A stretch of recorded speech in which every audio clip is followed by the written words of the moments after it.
What's the verdict? I'm sitting here looking at this the Art of Dialogue channel, which is based on Tupac, Snoop, Death Row. It's built around the Death Row, Snoop, Tupac, Suge, Dr. Dre, Daz, Corrupt. It's built around that era, their music and their company. Daz ex-wife, Kenya Ware, she's speaking on Tupac Shakur. Based on was he leaving Death Row and was money getting stole from him. So we're going to tap in and see what you got to say. It's a 9 minute and 28 seconds clip, interview clip. Do a reaction to it. I'll hit you right back. Let's jump into it, y'all.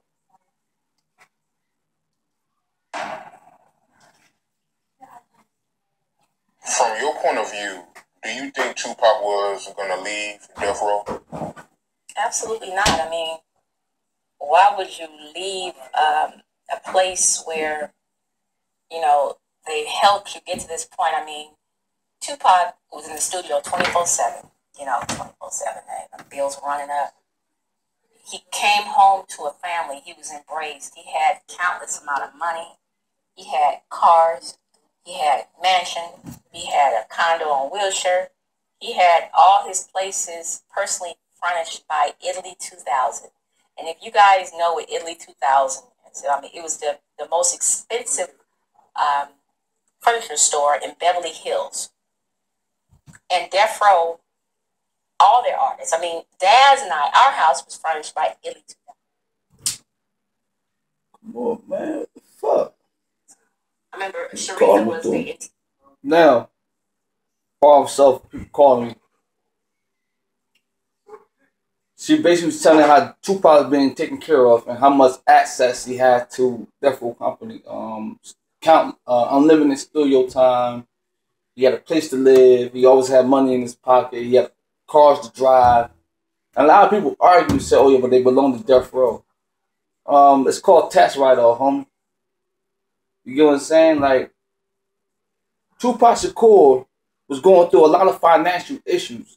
So and he was getting sued left and right. He was keeping people off his back. So to prevent him from getting sued, you have anything in your name, if whoever's suing you and they win, they recover that. They get that. We see it time after time when these celebrities and these rich folks get sued and they got certain things in their name. The perfect example. The game had to get a lot of things out of his name and put it in White 100 name and many other people's name. Because he was getting sued and he lost the lawsuit, a $10 million lawsuit, I think. And you know what I'm saying? That's how business work. So Tupac Shakur was living that life. Like, he was living that boss life. And Suge Knight was going to make sure whatever that Tupac asked, he was going to grant it. Because he was worth it. And he was very valued. And he built a better bond once Suge Knight really realized this guy's a genius. Once his Tupac started talking, they started building and politicking, he realized Tupac Shakur was ahead of his time. You know what I mean? So he was getting him the finest thing he could do. He tried to do whatever he got to do to make sure Pop was good and straight. So I don't think he was treating him like a hoe and doing all this extra shit that all these rumors they out here telling. They wouldn't even say that in front of Suge's face. I'm sorry. Decorator. She went and furnished everybody's house. Snoop's house got furnished. All Pac's places got furnished. Hers, ours, everybody. Pac was living the life. He was happy.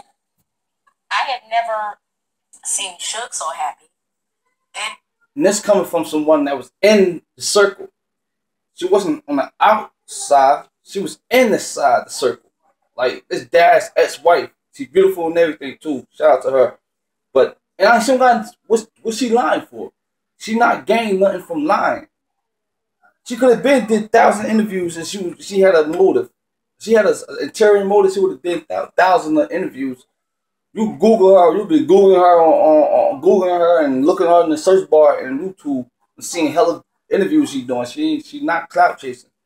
She giving you what she saw, what she witnessed. You get what I'm saying? And if you get to this point where you're experiencing this over amount of love, money, you got opportunity, you have movie companies coming at you, and prior to this, that wasn't happening. But now everything is happening. Why? What would make you want to leave right at this point? Like, Correct, and it's accurate. Let's say Tupac fulfilled all his contract, right, on Death Row, right? What she did with the album, and he dropped another album before he died. Well, I think people still forget that he was also doing movies. He never got a chance to. He lived to see an album get released. He lived to see an album get released. What's the album that he dropped? I know I'm talking about. I don't know why. I know it in my head. I don't know why I got Me Against the World. No, even though his name, I know it ain't Me Against the World. But he lived to see his album be released. You get me? He didn't live to see his movies get released. He was getting them. He was about to start getting dumb checks, and he was making that transition with Death Row to create his own record company. He's making that transition with Death Row to create a movie company. I don't think I know how the movie checks be looking stupid. what? Why? All these things, these good things are happening. It's nothing negative happening. And you know for sure that these guys, you have a group of friends that are really loyal to you, really have your back. Why would you leave? I mean, he experienced, going into New York and he got getting shot and, not really having anybody that had his back at this point. Now you're over here and, I agree. They're looking out for you, bad or good. But I think he was content at that point. I don't think it was any reason to leave at this moment. And even if he wanted to separate and have his own company, it was always going to be some kind of Suge involvement because Suge helped him. And Pac always believed in reaching back on those. She's about to say, she is accurate. We witnessed Tupac reaching out to people that reached out to him. You know how many people he put on his album that people worldwide know. People worldwide know that he put on his album. How many rappers you know that was doing that? How many rappers you know was putting people on their albums that you didn't know? He put a lot of people on his album, man. You gotta big that man up for that. You gotta respect that. And keep in mind, he didn't do that many features when he was alive. Also, he didn't get a chance to work with a lot of people. He got a chance to work with E40. He got a chance to work with Master P, Scarface. He was just starting to collaborate with other artists again. You know what I'm saying? Getting back into the whip again before he lost his life. He was gonna get them checks. Them checks gonna look crazy. They're gonna accumulate. It's all about accumulate. Sometimes you don't get the $100,000 check right off the bat. You get what I'm saying? But they're gonna accumulate to millions. All that money is gonna grow into millions. He was gonna be a multi-millionaire. Whether y'all like it or not, and it was going to be under Suge supervision. You know what I'm saying? He feel as like I've been through a lot coming up. Even in the music industry, he been through a lot, right? Touching the music industry, he ended up going through a lot, and he found comfort at Death Row to the point he started claiming mob. You claim that means he felt some type of security claiming mob, like. He feel like this is where I want to be. This is where I need to be. You get what I'm saying? And being from the Bay, if anybody know but the Bay, they claim mob, not mob Paru. They claim mob sets. They call their crew mobs. It's mob fraction of them. You get what I'm saying? And they like to say mob, so it's already hit home for them. Like I'm already putting on for the Bay. You get what I'm saying? And they already claim it. We already be on our mob shit out there. So it's only, you feel me? So it made it more easier for them to claim mob. It's good. He was very gracious to everybody that had his back because he suffered in prison. He was doing really, really bad. I think people forget this. And he expressed that to so many people, and so many other labels left him high and dry in there to suffer. He suffered in there. And I think y'all be trying to, not even think, y'all really trying to get the credit that he discredited y'all. Y'all left him dead. Y'all left him dead. And y'all reaping the benefits of this man. Suge didn't leave him. Suge didn't have no real relationship with Pop up to that prior to 95. They ain't had no real relationship. It took Suge Knight to reach out to him. It took Suge Knight to step out and say, you know what? I'm gonna grab this man out of his situation, his trial tribulation. Y'all wildin', man. You can't what? Y'all wildin'. Suge came to rescue him. So Fact. To me, he was gonna always make sure that Suge was good too. You know, that even if he ever left, it was gonna be on good intentions. Oh, we started something together, but there was never a talk. I mean, you know, that was some kind of conspiracy theory. If he wanted to leave, we were around him all the time, and you know, I was around him at his last hours. He was happy. He was completely happy. I mean, his family is getting flown to birthday parties. Okay, my daughter's second birthday party, his whole family was flown out here to Pasadena, California to come to my daughter Imani's second birthday party. His mother, sister, kids, everybody came.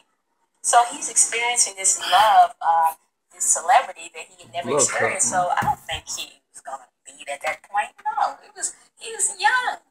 Who would not want to have cars and money and access to the world and the key to the city? He had it. So what reason was it to leave? Because I must start notification. Why? Why now? Is it true that Suge was giving Tupac a allowance? I've never heard of Suge giving Tupac an allowance. I mean, I think what we experienced. And another thing with the allowance, you basically getting free money. You getting free money. This for being a part of a company like that. Allowance, you getting paid free bread that you didn't really do too much of anything for. You just putting money in your pocket because you're a part of the company. Same thing Master P was doing. Master P was giving people an allowance. There's nothing wrong with getting the allowance. It's what you do with the bread. Now, if you blow the bread and then all of a sudden, look, things fall apart. The company fall apart. Now they can't give you allowance. Now you feeling some type of way, but you wasn't wise enough to say, you know what? Let me put some bread away just in case for a rainy day. We known for like this blowing money because we think it's gonna forever be there. We think it's gonna forever be available to us. And that's where a lot of times we messed up at. That's where we fall short at. Dad's always had money coming in from the producers end of it, right? So when you're an artist and like you're a producer that's constantly making money, Dad's was a producer that was constantly making money. He didn't need an allowance, you know, because he was constantly making music. Now, if you had maybe a not Sam C, Danny Boy, maybe because they weren't constantly, you know, rotating music, maybe the allowance was coming to them. But when you're an artist, like a Daz is producing all the time or really moving, or Tupac that's, you know, albums are coming out, appearances, why would he have to have an allowance? I mean, maybe Rage was getting an allowance. You know, maybe Sam Sneed got an allowance, maybe Danny Boy got an allowance, maybe 6 Feet Deep got an allowance, but for your heavy hitters, there was no need for them an allowance. They pretty much got whatever they wanted. I mean, hell, I had access to go to City National Bank on Sunset to get the amount of money I wanted. Anytime I needed money, I made a phone call, and there was always something for me at City National, or the accountants had it. Facts. I needed a car at one point. She's saying facts. Told Sharif I needed a car. She in a position to do that. $50,000 check left for me by the accountants, and I went to City National Bank to cash it. So there was never an allowance. You know, maybe for artists that are not working, they needed you know, living money, but not for artists that are on that caliber that are making all the money. Never heard of that. Right. Because I was looking at an interview from Danny Boy, and he pretty much said that Tupac was getting an allowance. He was getting And he said Snoop was getting an allowance. So, just wondering, I mean, in that case, That's Danny Boy. No disrespect to you, Danny Boy, but that's you being a pocket watcher. You watching their pocket. Like, you don't deserve the same amount of money these guys make. They are mega stars. They are the breadwinner, and they're stable. I'm not saying you not the breadwinner. I'm saying Tupac Shakur, Snoop Dogg, Dr. Dre, Dash Corrupt. They are the face of death row. So their paper is not gonna be your paper. Their money is not gonna be your money. You're not gonna see the same amount of money. You're not gonna get the same treatment they get. They're receiving. You want to receive Tupac Shakur treatment, but you're not, no disrespect, you're not of his stature. You get what I'm saying? And that's just real talk. And no disrespect to you, Danny Boy, because at the end of the day, I don't know you. You get me? So I look at it like this. I see it like this, right? We all feel as that a lot of artists, especially in the '90s, all the way up to the 2000s, needed to get treated better because of what they're providing to the company. But even the CEO get shitted on. Like I think y'all misunderstand what a CEO is. A CEO is the person that runs the company, not the person that actually owns the company. He's not the founder of the company. He's the one that runs the company for the founder. So even CEO get misplaced. Get replaced. They get mistreated also. And Death Row was a perfect example of that. Unfortunately. dads would be getting an allowance. When we didn't get an allowance that much, I mean, there was money in the account. Dads bought a system. I mean, our bills were, our bills each month were totaling over $10,000. So, we had to have money to cover all that. Plus, that was just housing there and private schools and all that. So, an allowance? No, there were, if I seen dads $1 million check come in, that would go into the account. I seen another $1 million check come in. That will go into the account. I seen $60,000 checks come in. I seen $150,000 checks come in that goes into the account. So these are big numbers. I seen ASCAPs and BMI, domestic. They were going into the account. So it wasn't no allowance. It was sums of money at a time. How you feel about people that say Suge was cheating Tupac out of money? I mean, people are always gonna say that the record companies. A lot of times, people that be saying, "Oh yeah, Tupac was getting cheated out of Death Row," they don't know the fuck talk. They don't know the business. Let's be honest. A lot of times they don't know the business. And during those times in the '90s, you was getting treated like an artist, a rap artist. If people know, no artist, it was very rare. Even Snoop talked about this. It was very rare for artists to get paid that amount of money that artists is getting paid today. And even to this day, a lot of you artists still getting ripped off. How do you know y'all go on social media, y'all post up their business, crying and bitching about how y'all getting fucked over?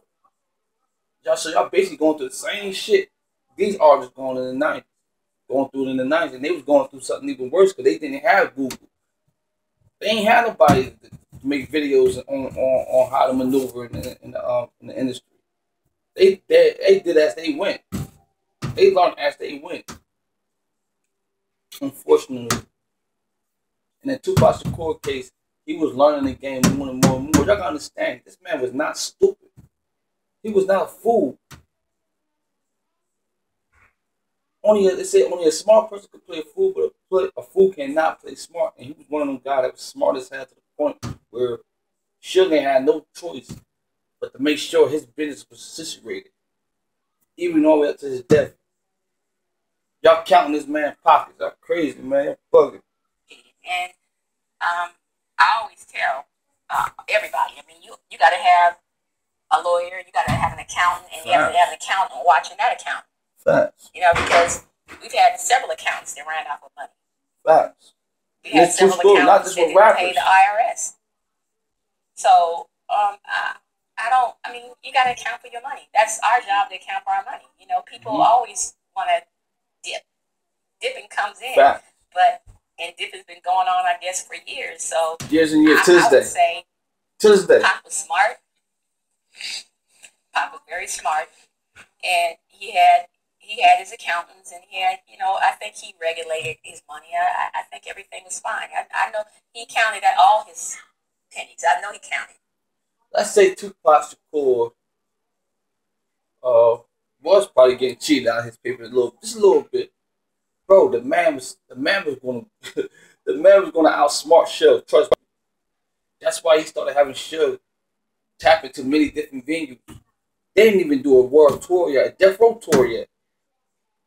They didn't even do a tour yet. He was doing regular shows. He didn't even do a tour yet. So, with that being said, these guys, Pop, learning the game.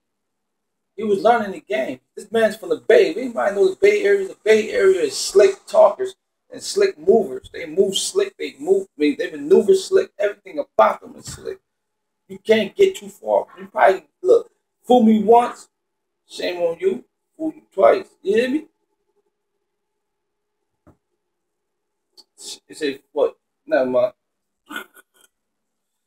You know, he made sure everything was okay. And that's what you have to do. I mean, you can't trust anybody. How you feel about people that say Suge Knight was a bad influence on Tupac? I disagree with that too. I say people saying that Suge was a bad influence. Pac was his own man, and Pac was a grown man. He wasn't a child, so Pac knew right from wrong. I mean, you heard what Kia Ware say, the beautiful young lady. You know, I want to see more of her interviews. She got a lot of interviews with the Art of Dialogue. He got a dope channel. Check it out. You hear me? Tupac Shakur died a grown man, and even though he died young, he still was a grown man. He was 25 years of age. Y'all keep hollering that he was influenced or Suge was bad, had a bad influence on him, all because y'all hate Suge. That's all that is. That's just that y'all hate Suge so much that y'all don't want to have Tupac Shakur make accountability. I love Tupac Shakur as an artist. You know, I never met him as a person. I love him as an artist. I love his image as the image he created for us. You know what I'm saying? People tend to forget that he was in a lot of trouble way before Suge Knight, way before Death Row. Way before he came into Death Row with beef already. He was already had it out for Bad Boy. He had everything mapped out way before he started Suge Knight, how he gonna come home and how he was gonna make everybody that left him for dead pay the penalty. How we know? Because he said it in his interviews and he did it on wax. And he ain't show no remorse to how he was moving. You know, and be honest, he had a right to feel that type of way. Because if I felt like we built a bond on this shit and you just showing me it's business as usual, well, all right, I'm gonna take that. I'm gonna show you it's business as usual. You know what I'm saying? Suge had that man back to the very end. Suge took a bullet just like that man took bullets. Nobody, I see people get shot, right? People run off when bullets flying. Y'all run off when bullets flying, but I do. You think I'm standing there and get shot too? I don't have no bulletproof skin.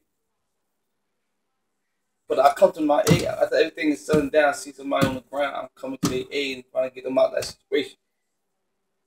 Even people in the army don't just stand there and just get shot, bro. It's called take cover. Yes, they could have did a lot of things they could have did that night to prevent what took place that night. But unfortunately, it's like any other situation that goes on in the hood or involves around, gangs. It comes a consequence. You know what I'm saying? Consequence behind it. And unfortunately, it led up to Tupac Shakur's death. He can't live. He can't live to make another interview and tell you how he survived getting shot 6 times. He ended up dying from that. But a lot of y'all take these situations and still end up doing the same thing over again.